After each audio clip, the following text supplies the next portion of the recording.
बार बार rape case होते हैं, बार बार हम कैंडल लेके निकल जाते हैं, बार बार सिस्टम के सामने हम अपना आक्रोश डालते भी। उसका परिवार है ना, उसको कितनी बार एक घटना को रिपीट करनी पड़ेगी ट्रायल के दौरान कि मेरी बच्ची के साथ ये हुआ था, वो हुआ था, ये हुआ था, उसको प्रूव करना पड़ेगा। पेनल्टी तो है ही, लेकिन डेथ मिलती कब है?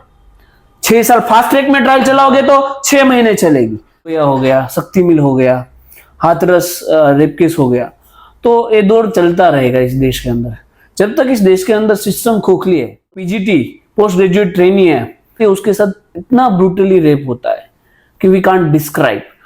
उसकी हर एक बॉडी पार्ट पे इंजरी है, उसके मुंह से ब्लड निकल रहा था, उसकी 2 फिंगर फ्रैक्चर थी, उसकी लेग को इतना स्प्लिट किया गया था कि उसकी हिप बोन थी वो ब्रेक हो गई थी, उसके गला को इतना घोटा गया था कि उसकी नेक की जो बोन थी वो ब्रेक हो गई थी, उसके चश्मे के ऊपर वार किया गया था, चश्मे के जो कांच है उसके आंखों के अंदर चुभ गए थे।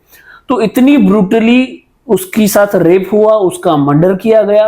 और इस सिस्टम की नफरताई देखिए आप कि बाद में सुबह उनके माता पिता को एक फोन किया जाता है कि आपकी बेटी ने सुसाइड किया, और बाद में उसकी माँ हॉस्पिटल जाती है, उसकी बेटी की डेड बॉडी उसको घटना होने के 12 घंटे बाद यानी कि 2 बजे दोपहर को उसकी डेड बॉडी देखने को मिलती है।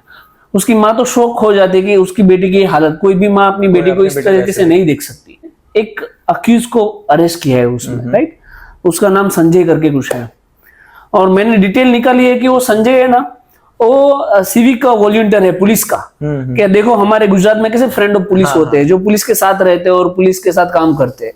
तो पुलिस के साथ रहता था, उसका काम क्या होता है कि भाई ट्रैफिक है तो उसमें पुलिस का हेल्प करना, बंदोबस्त में हेल्प करना, कोई आपातकालीन स्थिति है उसमें पुलिस को हेल्प करना, कॉन्ट्रैक्चुअल काम करते हैं, सिविक वॉलंटियर होते हो, तो ये सब उसका काम है संजय का। तो उसको कोई डर नहीं था, वो चुपचाप से क्राइम किया, रेप किया, मर्डर किया, घर पे जा गया और सो गया। क्योंकि चाहे तो हमें फांसी पे लटका तो मुझे कोई फर्क नहीं पड़ता, उसको कोई टेंशन नहीं थी, उसकी कोई वरी नहीं थी। यानी कि वो सिस्टम को जानता है कि इस सिस्टम में मुझे कुछ नहीं होने वाला है, मुझे बचाने वाले लोग कहीं ना कहीं है। और उसका काम क्या था, उसका हॉस्पिटल में क्या काम था?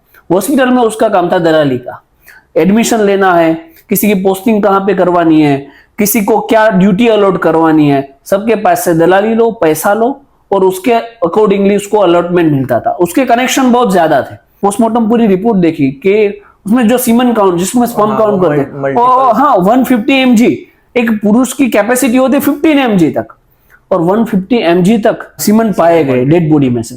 तो कहीं ना कहीं वो अकेला तो नहीं था, और जैसी विक्टिम की बॉडी है वो अकेला ऐसा कुछ कर भी नहीं सकता। तो सिस्टम में जो चोर बैठे हैं वो कहीं ना कहीं इस केस के अंदर आज भी किसी ना किसी को बचा रहे हैं। बहुत सारे सस्पिशियस है। और ये जो संजय है उसका तो एक हैबिचुअल हिस्ट्री रहा है, इसकी 4 बार शादी हुई है, चारों 4 बार वो मेंटली इतना क्रूअल था, सेक्सुअल हैरेसमेंट, क्रूअल्टी के ग्राउंड पे उसका डिवोर्स हुआ है। उसके फोन के अंदर भर भर के पोर्नोग्राफी थी। तो एक मेंटली पर्वर्ट इंसान था, कोई अच्छा इंसान नहीं था, और फिर भी सिस्टम ने कहीं ना कहीं उसको बचाया है। तो जब तक सिस्टम इसमें कुछ चेंजेस नहीं लाएगी तो ऐसी घटनाएं होती रहेगी।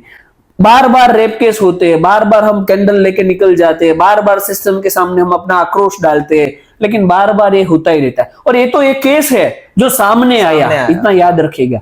एक महीने में ऐसे इंडिया के अंदर 10 से 12 बेटियां ऐसी ब्रूटैलिटी की और क्रूअल्टी की शिकार होती है, लेकिन वो केस सामने नहीं आते। 2-3 साल में एक केस हमारे सामने आ जाता है और हम कैंडल लेके मार्च निकालते हैं और होता रहता है। बाद में अमेंडमेंट हुआ, अभी नया कानून आया, BNS, भारतीय न्याय संहिता, उसमें भी क्या कर लिया हमने, डेथ पेनल्टी तो है ही, लेकिन डेथ मिलती कब है? 6 साल फास्ट ट्रैक में ट्रायल चलाओगे तो 6 महीने चलेगी।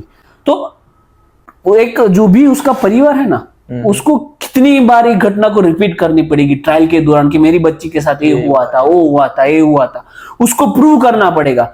एक अलग से कानून होना चाहिए, जब भी मानव जात को शर्मसार करे ऐसी कोई घटनाएं होती है तो उसके लिए एक अलग कानून होना चाहिए, और शूट टू डेथ कानून होना चाहिए कि उसको मार ही डालना चाहिए। अगर ऐसा कोई कानून आए ना तो जो भी घटनाएं अगेन एंड अगेन बन रही है उसमें कोई अंकुश आ सकता है।